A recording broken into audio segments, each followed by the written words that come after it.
आपका स्वागत है मेरे एक और नई सीरीज में जिसका नाम है after becoming financially free they offer their loyalty. तो चलिए शुरू करते हैं इसके पार्ट 1 को। कहानी की शुरुआत होती है एक युवक से जो आराम से कार चला रहा है। अचानक उसकी सुपरकार ब्रेक लगाते हुए बीच सड़क पर रुक जाती है।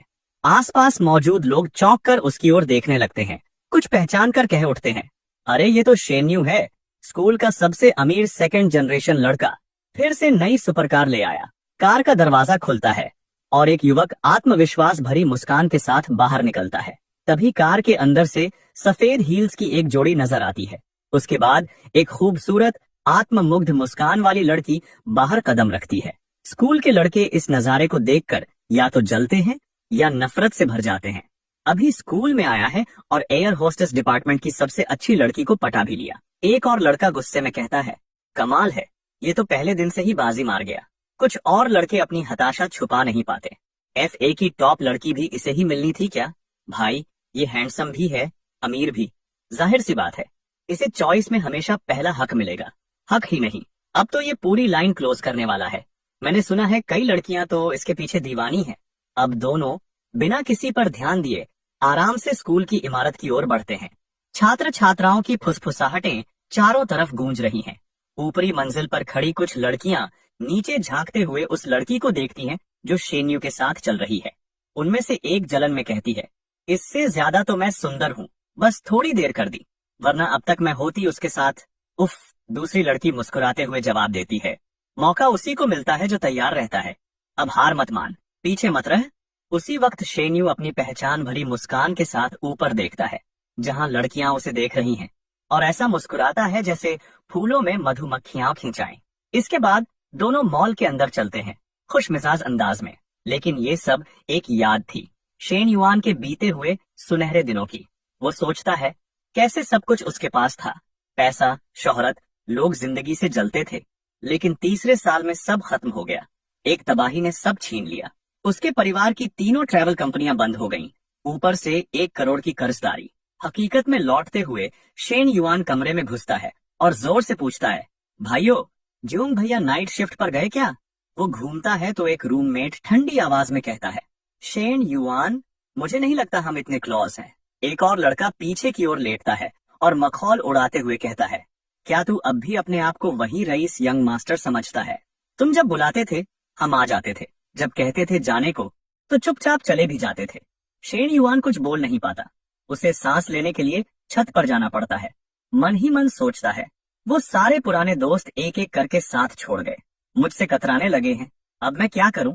माँ बाप और छोटी बहन को किराए के छोटे से कमरे में रहना पड़ रहा है। पहले मैं रोज बाहर जाकर रूम किराए पर ले लेता था, लेकिन अब हालत ये है कि कॉलेज हॉस्टल लौटने के अलावा कोई चारा नहीं। पहले जैसा बेफिक्र और फिजूल खर्च रहना अब तो सोच भी नहीं सकता। पता नहीं अगला पल भी ठीक से जी पाऊंगा या नहीं। तभी पीछे से आवाज आती है, शेन युआन। वो पलटता है, झिझकता है, लेकिन फिर चुपचाप वांटिंग के साथ कोने में चला जाता है। उसका चेहरा ठंडा पड़ा हुआ है। वांटिंग बिना कोई भाव दिखाए कहती है, शेनान, अब बहुत हो गया, अब मुझसे संपर्क मत करना। उम्मीद है कोई समझदार लड़की तुम्हें मिल जाए। वो एकदम सन्न रह जाता है, शक और तकलीफ से चेहरा उतर जाता है। धीरे से बोलता है, वांटिंग, 3 साल का रिश्ता यूं एक झटके में खत्म, इतनी बेरहमी से? वांटिंग की आंखों में ठंडापन साफ दिखता है। वो कहती है, जैसे कोई प्योर लव वॉरियर बनकर बोल रहा हो, कितना प्यार था, ये तो तुम्हें भी पता है। बालों को ठीक करते हुए बगल में खड़ी लग्जरी कार की ओर देखती है। जाने से पहले एक बार और कहती है, और हाँ, आगे से मुझे वांटिंग मत बुलाना। अगर दोबारा मिल भी गए तो बेहतर होगा कि अनजान बनकर निकल जाएं। इतना कहकर वो आराम से गाड़ी का दरवाजा खोलती है। शेन युआन ये सब सुनकर पूरी तरह टूट जाता है। वांटिंग कहती है, मेरा दोस्त आया है मुझे लेने। जैसे ही वो बैठने लगती है, शेन युआन तेजी से दरवाजा पकड़ता है। रुको वांटिंग। वो चौंक जाती है, पसीना पसीना हो जाती है, घूम कर पूछती है, अब क्या है? अब उसकी आंखों में प्यार नहीं, बस एक ठंडी सी नजर और कड़वा लहजा है। वो जो ब्रांडेड बैग्स मैंने तुम्हें दिए थे, अब शायद तुम्हें उनकी जरूरत न पड़े, तो उन्हें वापस कर दो। वांटिंग का चेहरा तमतमा उठता है। शर्म नहीं आती? 3 साल साथ रही हूँ और बदले में गिने चुने बैग्स दिए, अब ब्रेकअप हो गया तो वापस मांग रहे हो? शेन युआन का चेहरा सख्त हो जाता है। हल्की मुस्कान के साथ कहता है, अगर इतनी परेशानी है तो रहने दो, पैसे की जरूरत नहीं, चलो एक बार फिर उसी पुराने ख्वाब को जी लेते हैं। उसका चेहरा गुस्से से लाल हो जाता है, नफरत से कहती है, दफा हो जाओ। तभी कार के अंदर से किसी बुजुर्ग की आवाज आती है, वांटिंग, बैठो, नाराज होने की जरूरत नहीं। युवक, कहाँ जा रहे हो? अगर चाहो तो छोड़ दूं। शेन युआन उसकी ओर देखता है। एक बूढ़ा आदमी बैठा है जो खुद को बहुत समझदार मानता है। मन में सोचता है, मैं उसे वांटिंग बुलाऊं तो देहाती, लेकिन ये कहे तो सब ठीक। वाह, क्या मजाक है। ठंडे लहजे में जवाब देता है, नहीं चाहिए, मेरा घर पास ही है। बूढ़ा आदमी एक तरह से ताना मारते हुए कहता है, हम दोनों व्यस्त हैं, बस चिंता हुई कि कहीं सदमे में कुछ उल्टा सीधा न कर बैठो। मुझे लगा तुम्हें घर छोड़ दूं तो बेहतर होगा। ये सुनकर शेन युआन को ऐसा लगता है जैसे मिर्च चबाई हो, दिल के अंदर तक जलन होती है। सोचता है, एक तो जख्म दिया, ऊपर से छुरी भी घुसेड़ दी। अगर अब भी कुछ न कहूं तो सच में मूर्ख कहलाऊंगा। फिर गर्दन झुकाकर कार के दरवाजे की ओर देखता है और शालीनता से जवाब देता है, भाई साहब, आप अच्छे इंसान हैं, आपकी भलाई का शुक्रिया, लेकिन मेरा घर तो बहुत पास है, बस कुछ ही कदम की दूरी पर। शेन युआन उसकी तरफ मुड़ते हैं और बोलते हैं, वॉनेटिंग, तुम अच्छी लड़की हो, उम्मीद है कि तुम आगे चलकर उसका अच्छे से ख्याल रखोगी। जो वॉनेटिंग थोड़ा हैरान है, उसे समझ नहीं आता कि शेन युआन क्या करने जा रहे हैं। वो कार में बैठ जाती है। कार में बैठे आदमी के चेहरे पर आत्मसंतुष्टि की मुस्कान है। वो कहता है, चिंता मत करो वॉरिंग, मैं वांटिंग का ख्याल रखूंगा। इसी पल शेन युआन हरकत में आते हैं। एक मर्द का फर्ज है कि वो औरत को सबसे बेहतरीन चीजें दे। वांटिंग की कुछ आदतें हैं, उन्हें याद रखना। पहली, उसे ड्यूअल कॉन्डम इस्तेमाल करना पसंद है। दूसरी, उसे फिशनेट स्टॉकिंग्स पहनना अच्छा लगता है। बढ़िया क्वालिटी की जरूरत नहीं है, क्योंकि वो असुविधाजनक होती है। और तीसरी, उसे नर्स और पुलिस की वर्दी पहनना पसंद है। सेक्स के वक्त कार में बैठा बूढ़ा आदमी इतना गुस्से में आ जाता है कि उसका चेहरा एकदम सफेद पड़ जाता है। वो ताना मारते हुए कहता है, बोलने में तो बड़े माहिर हो। इतना कहकर वो शीशा चढ़ा देता है और कार तेजी से दौड़ा देता है। शेन युआन बस खड़े रह जाते हैं, कार को जाते हुए देखते हैं और हल्की सांस छोड़ते हुए बुदबुदाते हैं, अंकल, मैंने तो बस जरूरी बातें बताई थी। जो वांटिंग, शायद तुम्हारा फैसला सही हो। तेज धूप आंखों में चुभती है। वो आंखें मिचमिचाकर हाथ से छांव करते हैं और बिना किसी भाव के कहते हैं, छोड़ो, अब मेरा इससे कोई लेना देना नहीं।